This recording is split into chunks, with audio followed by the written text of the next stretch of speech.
think we'll get started, everybody. I am so happy and glad you are here today.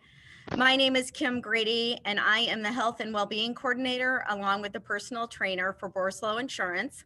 And I'm coming to you from our lovely gym in our office where we are so fortunate to work out and where I get to spend a majority of my time. I'm going to ask you all to please mute yourselves just so that we don't hear the background noise. But know that at the end of the presentation, which will probably be maybe 20, 25 minutes, you'll have plenty of time to ask any questions, or actually I'd love some suggestions as well, as we talk about the happy and healthy holidays and how we can get through them in one piece, especially this year, right? So let's get started. But first I'd like to tell you, Borslow Insurance is committed to the health and well-being of all of our clients. And we would love to help you by offering culture audits and strategic planning, alternative wellness solutions, live webinars, which I know we have been doing quite a few of and we love doing like we are today, on-site classes, which, dear God, please, hopefully those will be sooner rather than later, health fairs, which I know many of you have been doing virtually and we've been a part of, and we so appreciate it and would love to continue to help you in that arena. And we also offer coaching and behavior modifications solutions for you and your employees. So as you enter 2021, please keep us in mind because we'd love to help you in any way we can. So thank you again today for coming so we can learn about how we can get through the holidays in one happy and healthy piece. And I'm going to offer you some great suggestions and solutions. So on our agenda today, we're going to talk about the 4 pillars of health. The first one is mindful eating. I am, thank you. The second one is to keep moving. Third one, how we can stress less. And fourth, we'll get into some great suggestions on how to sleep well and implement some healthy habits for sleep. But before we get started, I love a poll. So let me pull up a poll. I'm so curious to see what everyone thinks. So on Thanksgiving Day, which if you can believe it is a week from tomorrow, that is so crazy. Let's take a vote. How many calories do you think the average person consumes on Thanksgiving Day? I'm going to keep this up here for a bit, let you guys kind of think about it. I don't know, you may be shocked, you may not. I was kind of shocked. I didn't think I thought it was pretty good. All right, everyone's still voting. I'll give you a few more seconds.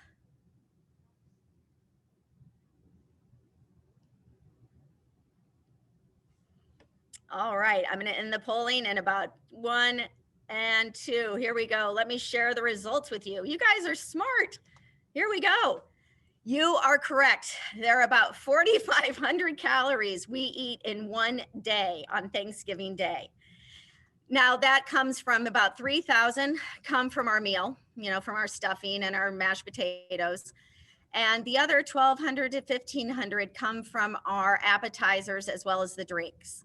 So that is a lot of calories. Remember, 3,500 calories equals a pound. So that is that we're off to the holidays in a roaring start here when we look at that type of eating that we do on the first day of the holidays. So the first pillar of health is mindful eating. And last month we spoke about mindfulness and how to be present in our daily lives, but that also applies to eating. So let's dive into how we can approach that. As you can see, it's very difficult. We started on Thanksgiving by eating an abundance of calories, but that doesn't mean you have to throw the baby out with the bathwater. The holidays are full of treats, cookies, drinks, and Aunt Mary's fruitcake. I don't know. I do know some people who like fruitcake. I'm not one of them. And it's definitely not a time to abandon your healthy eating habits. So I'd like to talk to you about some ideas that you could implement during the holidays. And actually, these are great to implement throughout the year. First is to sit down to eat. Don't stand at a counter. Don't stand at your computer. Sit down to eat. Take time. Chew your food. I find myself, if I'm in a hurry, I'm not even tasting and chewing the food I'm eating. And then I think, gosh, and then I'll forget what I even ate. And that's not good. We need to be mindful. Put your fork down in between bites. That's a great way to slow down and be mindful. Not to watch, oh, I'm a big fan of that. I'm hard. I don't watch TV when I eat, but it's hard for me to not be on my phone. So try and put a device down. Try not to be on anything while you're eating.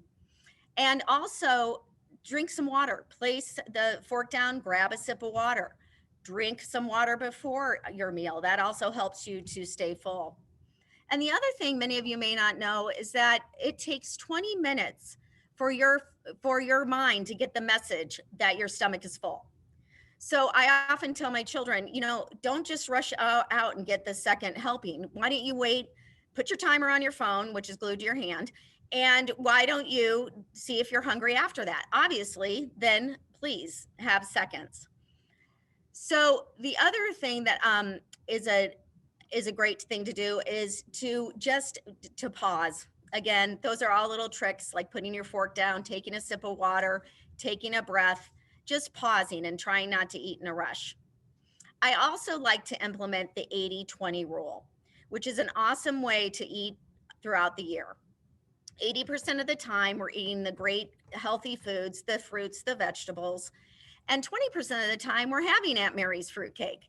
And that's okay. Just think about it. So if you're having 3 meals a day, 7 days a week, that's 21 meals. So 17 of those should be pretty healthy. The other, as you know, I'm not a great accounting, 4 would be, your pizzas or your pastas and having your treats. So this is all about trying to find that happy medium. Because we know diets don't work for the long term. They just don't. We need to make a lifestyle change and try and implement that so that it's maintainable. We're here to enjoy life, not to restrict us from eating no sugars ever or no candy. That, in my opinion, is just not a way to get through life. And one thing too is to try and implement one small change. That's often the problem with diets is it's this whole thing and it just can be very overwhelming. So try and implement one small change. So maybe over the holidays, you might realize you don't eat breakfast all the time. So maybe 3 out of the 7 days you try and eat breakfast, or you journal your food. There are so many apps out there for you to even scan or, put in 1 cup of broccoli or whatever you're doing. So you can keep track of how you're eating. My favorite and one I have been using, and believe it or not, my son did it yesterday and says it works. So I was really happy about that, is to use a smaller plate. So the smaller plates are great. It tricks your brain into thinking that which you are eating the proper amount. And it also it keeps your portions in check. So with that, I'm going to do another poll because portions have gotten completely out of control in our world. So I'm going to ask you this question, and I'd like you all to take your time here. A portion of spaghetti and meatballs 20 years ago had 500 calories. How many calories do you think are in today's portion of spaghetti and meatballs? Ooh. Smart group. Oh, it's close tie here. I don't know who's voting, so sorry, no prizes. All right, I'm going to close it in a few seconds and I'll let you know where we stand. Oh, it's a close tie, guys. It's a close tie. Guess what, you guys? 1,025 calories in today's spaghetti and meatballs serving. So I'm going to grab this. Sorry, I'm getting on the screen. I just pulled this up beforehand. And what they're saying is basically, it was 20 years ago, is 1 cup of pasta and 3 small meatballs. Well, today it's 2 cups of pasta and 3 large meatballs. So you can see how we are all very easy falling into the whole supersize environment, right? So I've given you a little idea on how you might be able to avoid going so crazy. So portion control is always at your fingertips. So take your hand. You can look at your hand and you will see that the palm of your hand is what is your protein, okay? Your vegetables are the fist, and of course you can always go over on the vegetables and the fruit. Your carbs are a cup. I'm not tall enough, but a cup in your hand. And your fats are 1 thumb. Now, I know all of our foods, especially during the holidays, are not all broken down into these nice little categories. So try not to get caught up and get bogged down into, all the minutia of it. Basically, take the approach of if you're looking at a meal that is mostly a protein, it's mostly meats, it's mostly eggs, seafood, turkey, chicken, that would obviously be your protein. If you're looking at a dip, that most likely is going to be your fat, and your carbs are going to be their pastas and your grains and your crackers. So just try and keep that in mind as you go through the holidays. And like I said, it's always at hand. Nobody wants to carry a scale around. Plus, that just looks weird. So let's keep that in mind as you're approaching the holidays. And I do use it. It helps. So the second pillar of health that I'd really like to talk to you about today is how we can keep moving.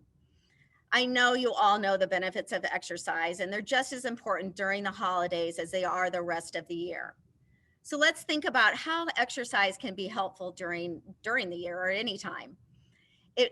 Exercise promotes the release of hormones that improve mood and reduce feelings of anxiety. Here's another poll. I told you I like my polls. Let's get rid of this one, and I am going to show you activity level. Here we go. What is the recommended minutes of moderate physical activity we should be aiming for each week?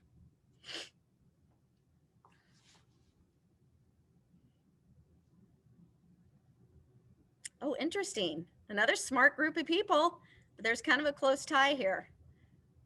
All right, give you a few more seconds here. Oh, another close one. Good. I like that, because then that means you're learning something, right? All right, we're going to end this poll, and I'm going to share the results, and here you go. So majority of you said 150 minutes, and you 48% would be absolutely correct. So 150 minutes of moderate physical activity is what is recommended for us to stay happy and healthy during the holiday season. So, or during the year, I should say, not just the holiday season, right? So try and keep that in mind. So if you were trying to exercise 4 days a week, that'd be about, 44 minutes. About 40 minutes of exercise 3 times a week. 5 times a week would be 30. So just getting out there and getting your heart activated and healthy. Also, moving helps maintain your weight. And the other thing that we need to think about, which is I'm sure at the forefront of all of our minds, is it helps to strengthen your immune system. So you can better fight off the flu and other respiratory illnesses like COVID. There was a recent study from the CDC that showed if you are obese, you are 3 times at the risk of being hospitalized due to COVID. So there is no time like the present than to start implementing some movement patterns into your daily life. How can you keep doing it? Oh, that's great, Kim. Yeah, I know. I should be working out. I know all this stuff. Well, how do I do it? Trust me, I get it. I'm a personal trainer. You'd think I'd want to be working out 24/7. It's hard. Life gets in the way. So one of the important things to do is to set a goal. So maybe from Thanksgiving to Christmas, or the New Year's, you set a goal of, I am going to try and exercise 3 times a week. Or I am going to try and implement weight training 1 day a week, or any goal that you think is reasonable and realistic. Now you can set that goal, but you also need to make an appointment with yourself. I don't have my planner here. I wish I did, but I do. When I'm going to work out on Sunday night, I put it in my planner, and I treat that as a meeting. Nobody, barring any foreseen circumstances, I don't break that appointment with myself. I also will make an appointment with a friend. In fact, on our lovely bike back here, I'm meeting with a friend at 2:00 online, and we're going to text each other, and we're going to get on the bike, and we're going to do a class together. So another way is, maybe if you're not comfortable walking or working out with a friend, would be to enlist a friend to keep you accountable and say, hey, Mary, I'm working out 3 days a week this time. Can I check in with you? Can we hold each other accountable? Be realistic. If you're not able to work out 7 days a week, no, but I mean, that's crazy, or even 5, fit it into your calendar as you can. You're going to have weeks where you get those 5 or 3 days of that 150 minutes of exercise, and you're going to have weeks where you get 30. Don't worry. It's try and stay the course. Another thing is, what about getting your family moving? It's the winter up here in New England, but we're hopefully we'll have snow. Why don't you try hiking or sledding or snowshoeing? I picked up snowshoeing last year. Of course, we didn't get a lot of snow, but it was so much fun. And I really got a great heart rate and great workout. So try something new. Then also remember, you can do small bursts. Now, in our lovely Zoom world, right, you can look all dressed on the top and have your workout pants on the bottom. So there's no problem in working out for 10 minutes in the morning, getting a movement in. Maybe you go for a walk. At lunch, you do 10 minutes of, I don't know, walking around your house, or if you get to be in the office, walking around the office, and then maybe another 10 minutes later in the day. It does not have to be all at one time. And you also don't think that you have to go to the gym or do a workout that's an hour long. Something is always better than nothing. And the other thing is, try something new. I was told there's Zumba classes. I don't know about that. That's not my style because I trip all over everybody, but try Zumba. There's so many things online that you can try. And I'm actually going to leave you. I'm going to give you something that you can try as well. So it wouldn't be, as I told you, I am the personal trainer, and I'd be remiss if I didn't leave you with some exercises to do. So I'm going to show you, this is an exercise program or just a workout that you can do anywhere, anytime. I will be sharing this with you guys at the end of today. We will be sending out the deck along with the, this will be also on our one-sheeters that you can distribute and have for yourselves. I have it set up here as an every minute on the minute. So you're going to do one exercise every minute, and then you're going to go through all 6 of them, and then you're going to repeat it 2 more times. And you are more than welcome to get up and do these with me. I am not going to go through every exercise. Some of these are fairly self-explanatory. I am going to go over the ones that are the ones that get butchered the most. Just because sometimes if you're doing them on your own and you're on Zoom or you're at your house, you don't have somebody able to coach you and make sure you're doing it properly. The side shuffle, fairly well, fairly well self-explanatory, making sure you don't need to have a band, but making sure to get your body warmed up. The squat, let me show you a squat real quick. This is one that definitely gets butchered. Let me point it down a little more. The squat gets butchered, and many people either feel like they have to have their toes forward or their feet right under their hips. So remember, you can have those feet out a little wider. You want to make sure you're sitting back in as if you were trying to sit down on a chair and it was dark and you didn't know where you were looking. You want to make sure to get those hips back. We're not sitting like this, right? We're sitting with our hips back. You can use anything for the overhead press in your house. You probably have some cans around. Dog food, you could hold a bag of dog food, press it overhead. Gallon jugs, those are great as well. The warrior, an awesome exercise, working on balance. Try to not let that foot fall down. Maybe you do 30 seconds on each side.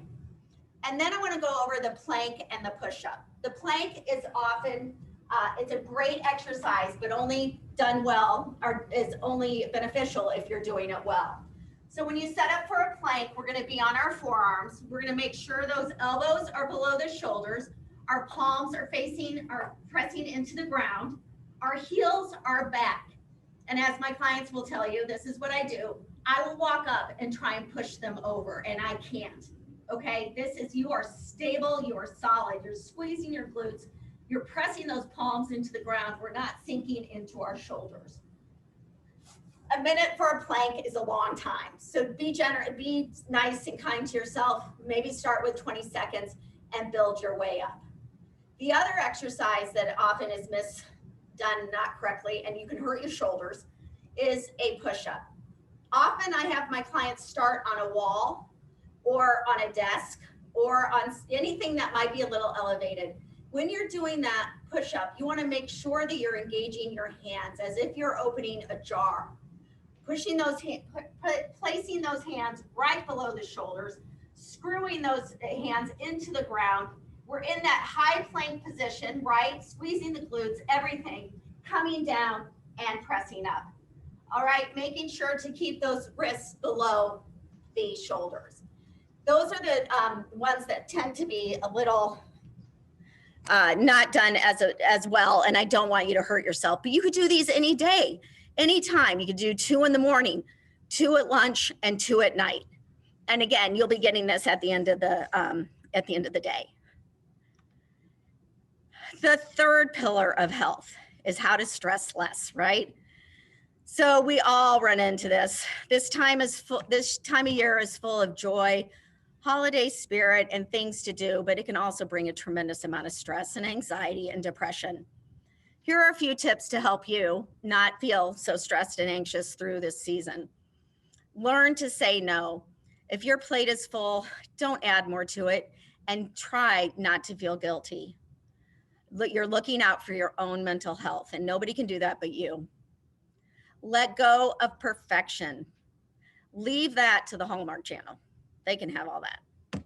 Set a budget. Many people enter January and are all stressed out because they spent way too much during the holiday season. And we'll be talking about finances in December, but this is something that is really important to keep in check. Take time for you. What are your ways to recharge? Make a list and keep it on your refrigerator, keep it by your nightstand. When you feel the anxiety come on, think about what works for you. What works for me does not work for you, but one thing I like to do almost every day, and it's like clockwork, obviously it's a habit, at 3 o'clock, I have a cup of tea. I stop whatever I'm doing, I sit down and I take 10 minutes and I enjoy that cup of tea. That's how I can recharge. So figure out what works for you. Also, ask for help. People love to help. So don't worry about, not being able to ask for help. Sleep. We're going to talk about that in the fourth pillar. Make sure you get your sleep. Also, breathe. We talked about breathing last month. I've also attached the breathing exercises that we went over. They're in the resource page at the end of the presentation. So make sure to breathe. If you pay attention, at least I do for myself, I notice my shoulders are up and all of a sudden my kids will even ask, why are you making such a loud noise? And I said, because I haven't been breathing. And all of a sudden go, so make sure you breathe. And remember, it's okay to not be okay. It's okay. And with that, let's figure out how we can beat the holiday blues. Don't put the pressure on yourself to live up to unrealistic expectations. You do you, and you do what works for your family. Volunteer. There are so many places, especially right now, that you can give gifts to, you can drop things off, and nothing makes you feel so good and grateful than volunteering. Be present. We talk about that a lot. And I'm going to share a quote with you that actually came from Eleanor Roosevelt, but I attribute it to my father. My father used to say this all the time, and he is a dentist, and he had this saying up on his office where they'd have the doctors' names. It says, yesterday is history, tomorrow is a mystery, but today is a gift. That is why they call it the present. Practice gratitude. I started writing in a gratitude journal. I try and write in it every morning, actually, because it does set the mind for a positive day. Studies have shown that time and time again. And finally, manage that social media time, man. That can get you down when you see everyone having their supposed perfect holidays. Manage it when you notice that anxiety coming in, or you do the compare and despair. Get off quick, fast. All right, here's another poll. It's my final poll. This poll is, how much sleep do you think the average adult, here we go, let me launch it, should get each night, according to the CDC? Actually, I think it's the American National Sleep Foundation. Sorry.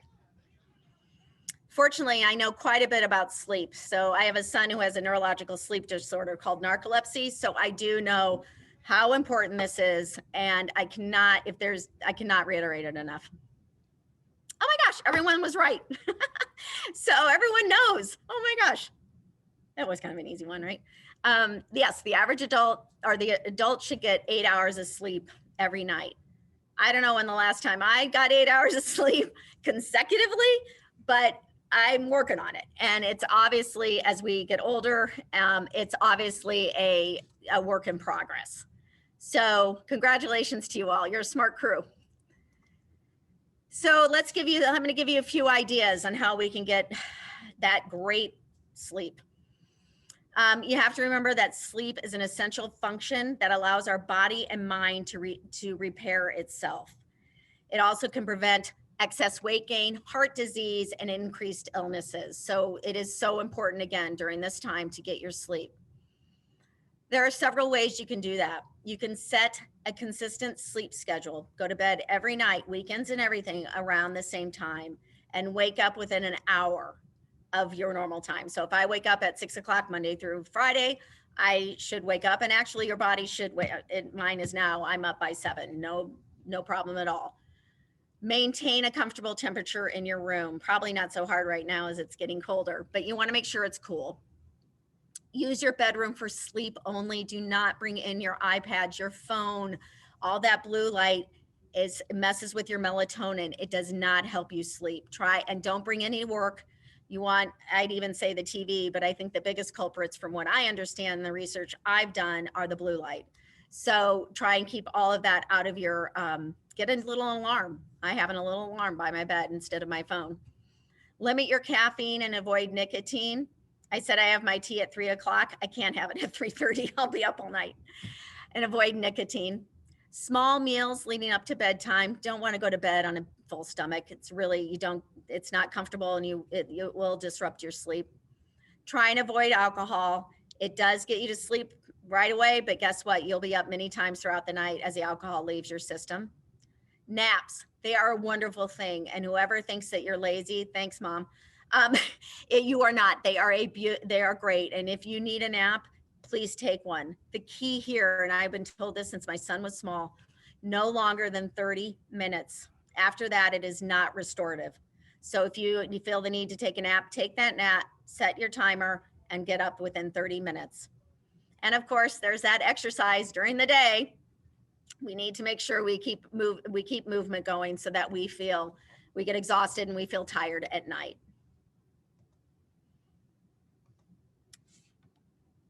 And with that, I've come to the end of the presentation, and I want to leave you with another little tidbit of helpful motivation. Is a goal without a plan is just a wish. So I've given you 4 areas of healthy habits that we could try and implement during this holiday season. 1 being mindful eating. 2, we are trying to get our movement in. 3, stressing less. And 4, sleeping better. You don't have to attack all 4 of these. Maybe there's one area that speaks to you, and mine would probably be sleep right now. So I might think about in the next week, what am I going to plan on doing, and how am I going to implement that schedule so that I get sleep at night? So I thank you all so much for coming. You're more than welcome to unmute yourselves and ask any questions that you might have. I have my information's right here. You will be getting the deck along with a two-page. It's a 2-page cell sheet that we'll send to you. And I think I have some questions. The chat. This is my first webinar, guys. Let me look at the chat. Oh, thanks. Great tips. All right, great. Any questions? 5 times per week. That's what, small bowls. Right, Brittany. Good idea. Small bowls are awesome. And here's the resource page. I'll just show this to you so that you can see what will come to you as well. These are all the resources I used for this presentation. And I thank you all for coming, and I'm looking at all your notes. Thank you. You guys are so welcome. I'm so glad everyone came. And the small bowl. Yep. Great. All right, guys, thank you so much. I appreciate it. And I wish you all and your families a happy and healthy holiday season. Thank you.